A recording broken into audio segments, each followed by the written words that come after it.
Di video ini gue akan mencoba untuk bertahan hidup di laut lepas selama 100 hari di game yang bernama Raft. Untuk bertahan hidup di dunia Raft ini, kita harus mengumpulkan barang-barang yang ada di lautan dan pulau-pulau yang kita lewati untuk mencari makan dan mengubah rakit kecil ini menjadi kapal yang akan kita tempati untuk tinggal dan berlayar di lautan yang luas ini. Dari pertama, gue spawn di sebuah rakit kecil yang cuma ada 4 kotak kayu aja. Dan di perjalanan ini, gue akan ditemani oleh Kay. Kita berdua memulai perjalanan hanya dengan satu buah hook atau tali dan kail yang digunakan untuk mengambil sampah-sampah di lautan ini. Kita harus lempar hook ini dan menangkap benda-benda seperti kayu, plastik, daun, dan yang lain-lain. Dan satu hal lagi. Loh, kok aku didorong? Saya nggak ada hiunya. Aduh. Kita akan diikuti seekor hiu kemanapun kita pergi. Dan hiunya juga akan selalu mencoba untuk hancurin rakit kita. Digigit hiu. Ini. Untuk benerin rakitnya, kita harus membuat building hammer ini. Aku mau ke pulau. Oke. Selama di perjalanan, kita juga bisa menemukan pulau yang ada pohonnya dan tanaman-tanaman lain seperti bunga dan buah-buahan untuk makanan kita. Sayangnya, kita belum punya kapak, jadi kita belum bisa terbangin pohonnya untuk dapetin kayu. Dan satu lagi, jangan sampai kita ketinggalan rakit kita yang gak bakal terus terbawa arus. Tunggu.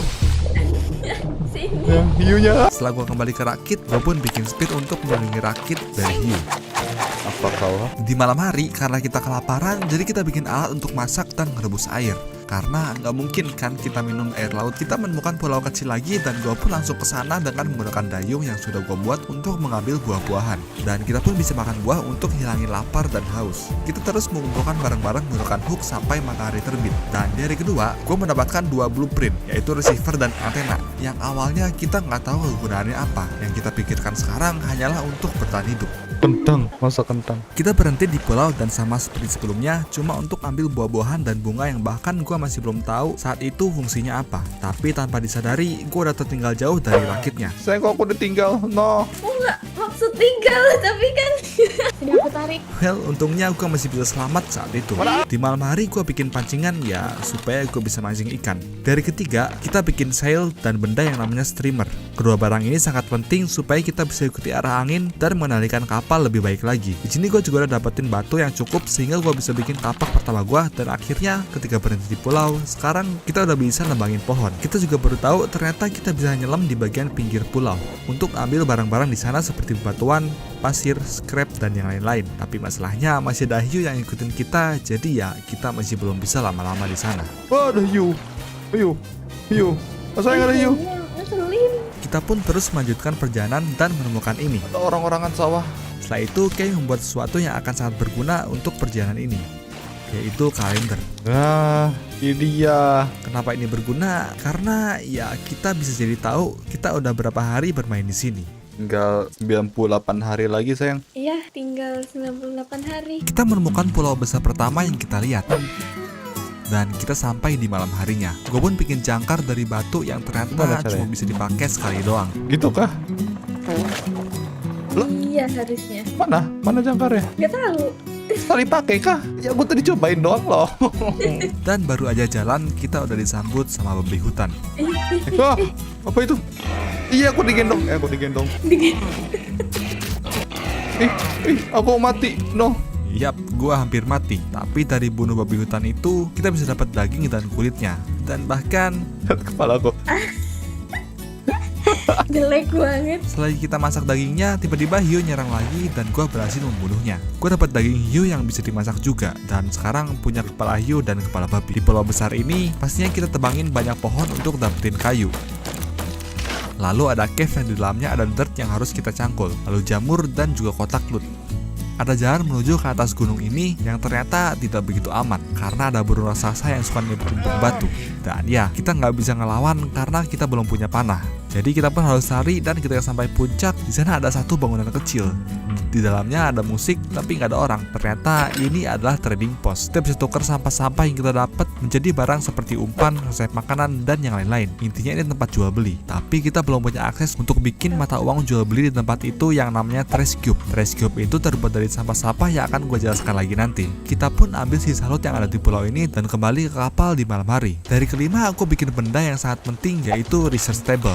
Di meja ini kita bisa nge-research atau belajar resep barang baru yang bisa kita craft, dan ada banyak banget barang yang sebenarnya belum bisa gue bikin di game ini. Jadi gue pun research beberapa barang. Setelah itu kita menemukan satu pulau besar lagi, jadi kita berburu babi hutan lagi. Dan Kay bikin pajangan untuk kepala hiu. Wih. Tolong. Setelah itu karena kita udah punya cukup bahan untuk bikin kasur, jadi kita pun bikin 2, dan setelah berhari-hari nggak tidur, akhirnya kita tidur di malam kelima. Keesokan harinya kita explore lagi pulaunya. Kita bahkan juga mencoba untuk membunuh burung raksasa, tapi gagal. Iya. Iya. Dan ketika gue lagi tebang pohon, Ah. No, ditimpuk tiba-tiba. Kodaknya nyangkut. untungnya masih ada Kay yang bisa gendong gua kembali ke kapal untuk hidupin gua. Kita pun lanjut tebangin pohon lagi, dan setelah itu kita berusaha untuk mencoba eksplor bawah air di pinggir pulau. Dan di sini kita dapetin banyak banget loot. Di malam harinya kita bisa bunuh hiu lagi dan dapat sarapan daging hiu untuk di pagi hari ke-7. Di hari ke-7 kita masih eksplor pulau karena belum semuanya kita eksplor. Dan ya, di setiap pulau besar seperti ini pasti akan ada trading post yang masih belum bisa kita apa-apain untuk sekarang. Jadi kita lanjut tebangin pohon untuk cari kayu.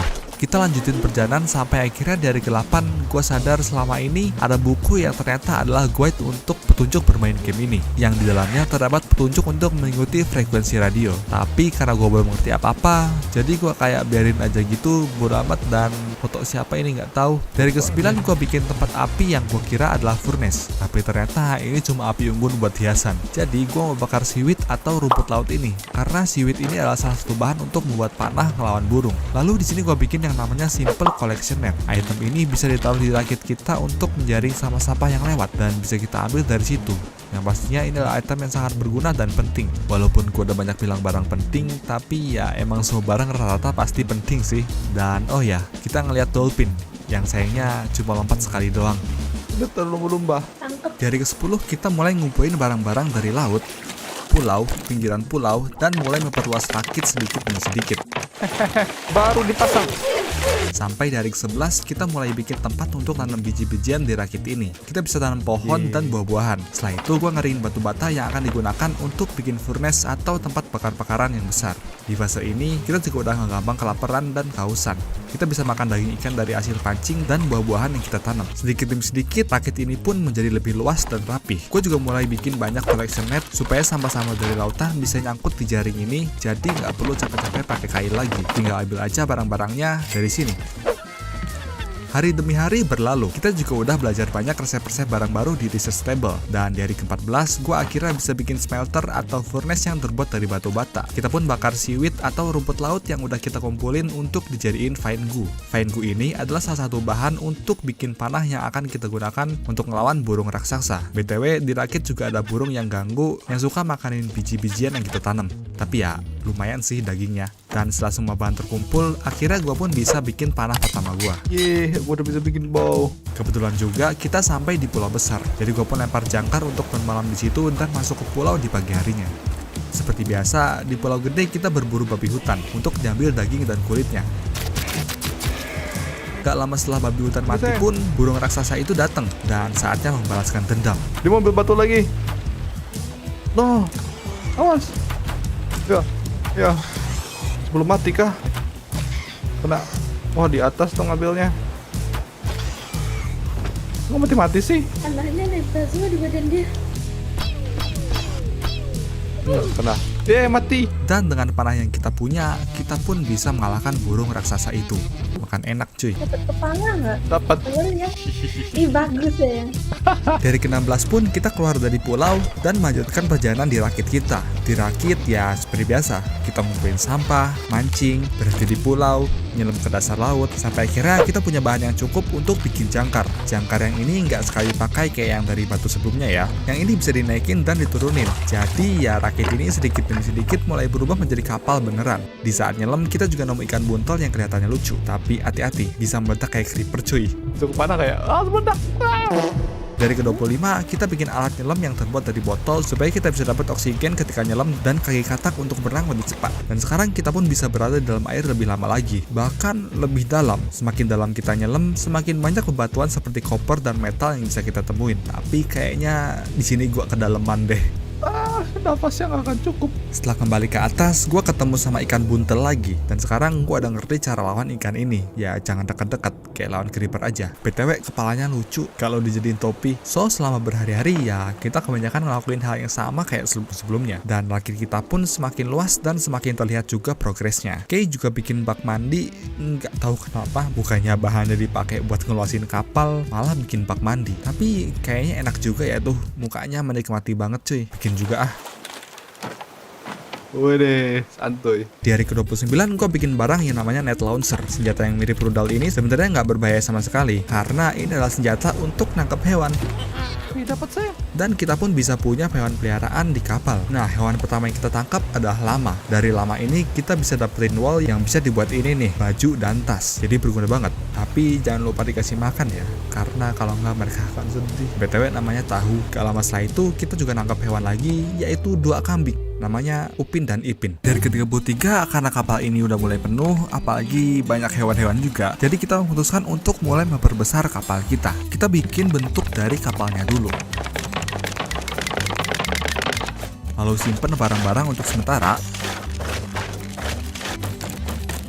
Dan mulai isi semua bagian pondasi yang kosong. Habis. Well, tapi ternyata kita kehabisan plastik karena ya bahan untuk bikin pondasi kapalnya emang dari kayu dan plastik. Jadi ya kita pun harus cari tambahan plastik dan kayu lagi sambil gedein kapal secara perlahan. Sampai akhirnya di hari ke-37 semua bagian yang bolong pun udah terisi dan sekarang kita punya kapal yang lumayan luas. Gak lama setelah itu kita menemukan satu pulau kecil yang belum pernah kita temuin sebelumnya karena di sana ada bendera yang ditulis help yang artinya tolong.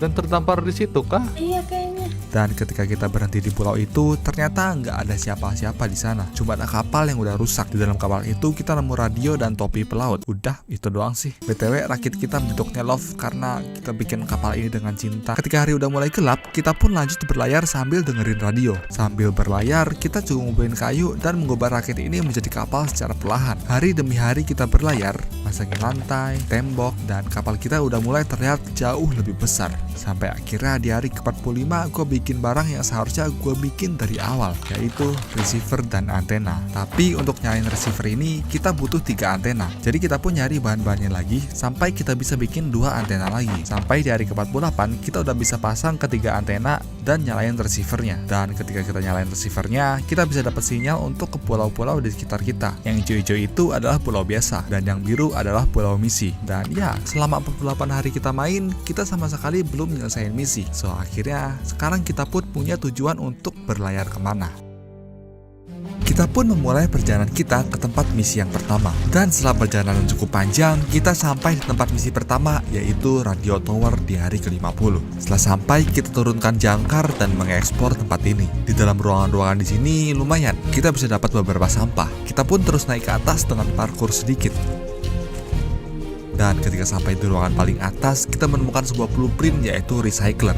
Dan juga satu orang yang bernama Tala. Setelah berbincang sedikit, dia tiba-tiba hilang. Udah, gitu doang sih misi yang pertama. Tapi dari tempat itu kita juga mendapatkan sebuah catatan. Dan dalam catatan itu ada sebuah kode angka yang bertuliskan people atau orang-orang. Mungkin kita bisa menemukan lebih banyak orang kalau ke sana. Gua pun masukin kode ini ke receiver dan titik baru pun muncul untuk tujuan perjalanan kita yang selanjutnya. Di perjalanan kita bikin recycle yang blueprintnya baru aja kita dapat di radio tower tadi. Jadi kegunaan recycler ini adalah untuk ngepres sampah-sampah. Kayak gini nih. Sampah-sampah yang di sini kita daur ulang menjadi barang yang namanya trash cube. Nah, trash cube ini digunakan untuk beli barang di trading post yang ada di pulau-pulau gede tadi. Dari ke-53, kita pun sampai di tempat misi selanjutnya. Dari jauh kita melihat kapal yang gede banget nyangkut di sebuah bebatuan pulau kecil. Dan ya, ketika sampai di kapal itu, kapalnya emang gede banget, tapi ternyata udah nggak ada satupun orang di sana. Yang ada hanyalah monster-monster tikus gede ini. So ya, kira-kira di sini kita melawan monster tikus ini untuk mencari kunci-kunci yang digunakan untuk ngebuka pintu-pintu di dalam kapal ini. Di dalam kita mencari dan mengumpulkan barang-barang yang harus kita dapetin untuk membuat sebuah bom. Bom ini digunakan untuk meledakin satu ruangan di paling atas, yaitu ruang kendali. Dan di dalam ruangan ini kita mendapatkan blueprint steering wheel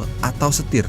Dan juga engine, yaitu mesin. Dan pastinya kode ke tempat misi selanjutnya. Dan setelah sekian lama, akhirnya rakit ini mempunyai setir dan sebuah mesin. Yang artinya Artinya rakit ini udah menjadi kapal beneran. Walaupun di sini kita masih nggak ngerti gimana kerja mesinnya. Di hari ke-56 kita ke sebuah pulau besar untuk mampir ke trading post. Di sini kita belanja banyak plastik dan kayu, kedua barang penting untuk bikin kapal. Sisanya untuk dibeli umpan untuk mancing. Di perjalanan kita pun mancing menggunakan umpan itu, dan dari umpan itu kita bisa dapat ikan laut yang bagus-bagus. Tapi sayangnya ikan-ikan hasil mancing itu nggak bisa dimasak, cuma bisa dijual ke trading post saja. Dan ya, selama berhari-hari kita pun berlayar untuk melanjutkan perjalanan kita menelusuri lautan Raft ini. Sampai di hari ke-60 kita menemukan satu pulau besar, tapi pulau ini lebih hidup dari yang sebelum-sebelumnya. Di pulau ini kita bisa nangkap lebah, dan ada jenis pohon-pohon baru, kayak misalnya pohon bers ini yang kayunya putih. Tapi sayangnya sebagian besar pohonnya nggak bisa ditebang, nggak tahu kenapa. Mungkin kegedean, karena ya rata-rata pohon yang bisa ditebang itu kecil-kecil.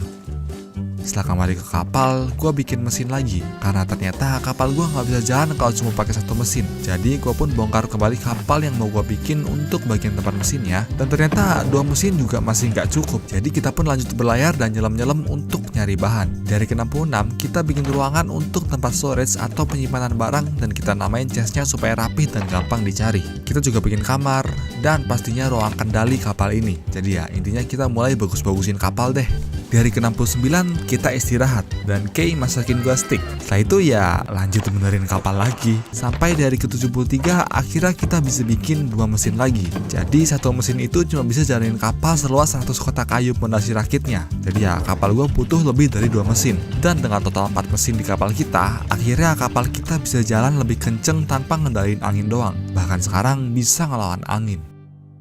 Di hari ke-74 kita menemukan kambing yang warna bulunya unik banget di suatu pulau. Jadi kita pun tangkap kambing itu untuk dibawa ke kapal dan gue namain sapi. Karena ya kalian lihat sendiri bulunya mirip sapi kan. Kita melanjutkan perjalanan dan sampai di tempat misi yang salah. Karena di sini kita malah balik ke Radio Tower tempat misi pertama. Setelah berhari-hari melanjutkan perjalanan kembali, akhirnya kita sampai di tempat misi selanjutnya, Pulau Balboa, di hari ke-78. Dan ternyata ini adalah sebuah pulau yang asli gede banget. Jauh lebih gede daripada pulau-pulau besar yang kita lewatin sebelumnya. Ketika sampai di daratan pulau ini, kita menemukan sebuah goa yang dijaga satu beruang gede yang susah banget dilawan. Karena ternyata tanpa disadari kita melawan bos pertama di game ini, yaitu Mama Bear. Dan ya, di sini kita mati berkali-kali. Kalau kita mati dan nggak di revive, kita akan kehilangan barang kita. Jadi ya, itulah kenapa hotbar gue jadi kosong cuy. Sampai akhirnya kita memutuskan untuk nggak ngelawan Mama Bear dulu. Karena ya susah banget. Di sisi lain pulau, kita menemukan pantai yang bertuliskan SOS dengan batu. Dan karena nggak ada apa-apa, jadi kita ambilin aja batunya. Lalu kita menemukan satu tempat yang ada gas beracunnya. Karena nggak berani lewat,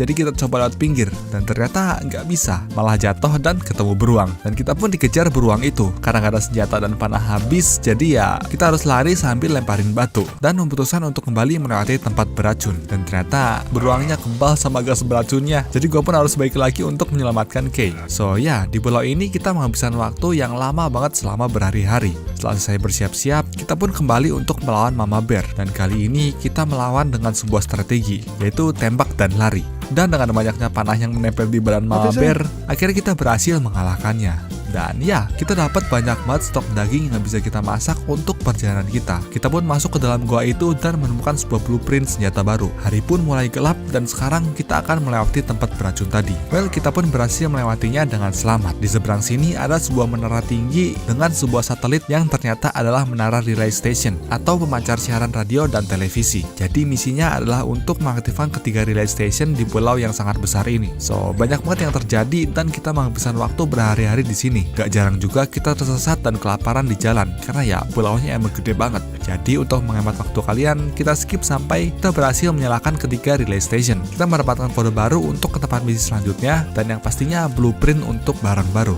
Lalu kita pulang dengan keadaan gua digendong Kay karena gua pingsan kelaparan dan kehausan. Dan blueprint yang kita dapat kali ini adalah bensin. Kita bisa bikin tempat pembuatan bensin dan tempat penyimpanan bensin untuk kapal kita. Tapi karena bahan untuk membuat bensin cukup susah, jadi kita berlanjut layar aja sampai ke tempat misi selanjutnya, yaitu Pulau Karavan.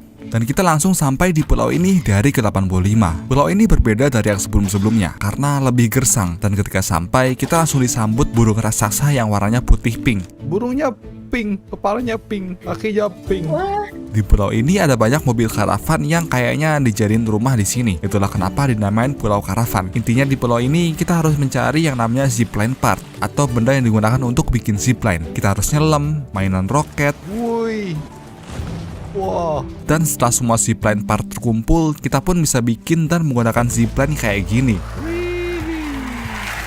Loh. Pencet spasi saya lompat. Tapi jangan di situ. Di pulau ini juga ada babi yang coba kita tangkap, tapi ternyata nggak bisa. Mungkin karena mereka keberatan badan dan mereka juga galak sih. Setelah misi selesai, kita mendapatkan blueprint battery charger dan engine control, dan pastinya kode untuk ke misi berikutnya. Di hari ke-90, kumis gua tumbuh. Dan di sini kita mulai untuk bikin farm madu, karena madu adalah salah satu bahan utama dari pembuatan bensin. Jadi penting banget. Jadi intinya di tempat pembuatan bensin ini dimasukin makanan-makanan bekas dan dicampur dengan madu untuk dijadiin bensin alami. Setelah itu gue bikin tempat penyimpanan bensin yang bisa disalurin pakai selang langsung ke mesin. Jadi bensin di dalam mesin bisa langsung keisi sendiri dari stok bensin yang ada. Keesokan harinya tanpa disadari kita udah sampai di tempat misi selanjutnya. Dan tempat ini beda banget dari yang sebelum-sebelumnya. Karena kalian lihat aja sendiri, bentuknya bulat kayak gini. Jadi kita pun langsung parkir dan siap-siap. Di malam harinya kita masuk tempat ini lewat lorong bawah. Di dalam lorong itu ada petunjuk jalan. Jadi kemungkinan ini adalah sebuah kota. Dan di misi ini banyak banget puzzle-nya. Kayak misalnya kita harus pindahin kontainer-kontainer ini untuk nyari jalan yang benar. Dan ketika kita udah mau sampai ke atas kota ini, turun air yang deras banget yang bikin tempat ini banjir. Jadi kita pun harus lari dan berenang mencari jalan keluar lain sebelum tenggelam. Dan setelah menyelesaikan beberapa puzzle lagi, akhirnya kita pun berhasil menemukan jalan keluar dan masuk ke dalam kota ini. Loh, udah keluar kah? Nah ini. Wah. Loh. Wah. Kotanya terlihat modern banget dengan gedung yang tinggi-tinggi. Tapi sayangnya di sini udah nggak ada penduduknya, cuma ada robot-robot yang berkeliaran. Tapi ada banyak banget pohon yang bisa kita tebang. Di sini kita pun bisa buka pintu masuk dari dalam. Jadi sekarang kita bisa keluar masuk kota ini dengan mudah tanpa lewat bawah tanah. Sebelum menyelesaikan misi, kita nembangin semua pohon yang ada di sini untuk stok kayu di kapal. Karena ya kita masih butuh banyak banget kayu untuk benerin yang bolong-bolong. Di pulau ini kita bunuh robot untuk dapetin keycard atau sebuah kunci yang digunakan untuk masuk ke dalam gedung-gedung di sini. Misi di sini emang ribet banget. Intinya kita harus cari jalan untuk masuk ke menara di tengah kota ini, lalu mencari 4 angka kode yang tersebar di kota ini dan masukin kodenya di sini. Tuh 483 kan bener. Kenapa nih? Loh, Hah? apa tuh? Kayaknya kita harus ke sana deh, yang mental itu tadi. Apa yang mental? Aku nggak lihat. Ini yang bagian atasnya. Kode itu digunakan untuk meluncurin bagian atas menara ini. Kita pun turun dan balik ke pulau untuk belanja karena ternyata ada tempat belanja di sini yang koinnya kita dapat dari muter-muter di kota ini tadi. Di sini gua beli piano supaya ada hiburan di kapal. Hehe.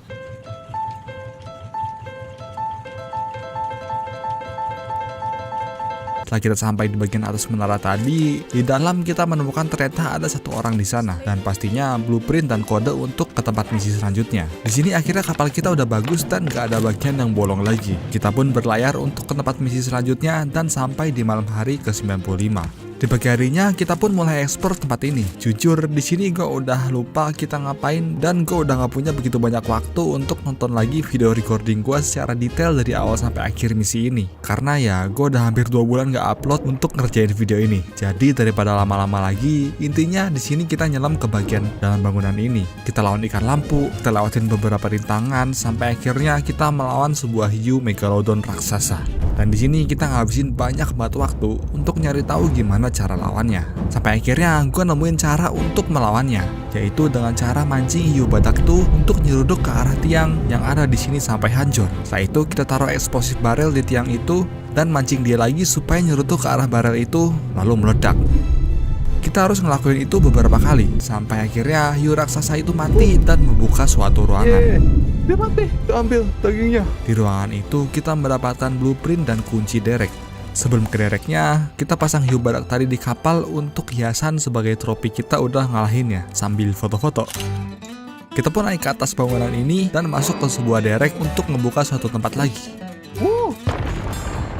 Di dalam sana kita nemu blueprint lagi dan kode untuk ke tempat misi selanjutnya. Tapi karena ini udah lebih dari 100 hari, jadi kita pun balik dan bikin kembang api dulu untuk merayakan 100 hari di RAF. 1, 2, 3. Nyalain. Wih. Wah. Hah? Udah kah? Udah kan? Lah, belum sempet lihat udah meledak semua loh. Ya. Sampai matahari terbit. Dan ya, kita udah bermain selama 103 hari. Kelebihan karena misi yang terakhir tadi emang susah. So ya, kalau kalian mau lihat kita bermain di Raft lagi selama 200 hari untuk menyelesaikan misi-misi selanjutnya, kalian bisa like aja video ini dan kasih tahu gua di komen di bawah. Oh ya, subscribe kalau kalian mau lihat video 100 hari lainnya lagi. Dan yang pasti jangan lupa untuk subscribe ke Kay juga. Bye!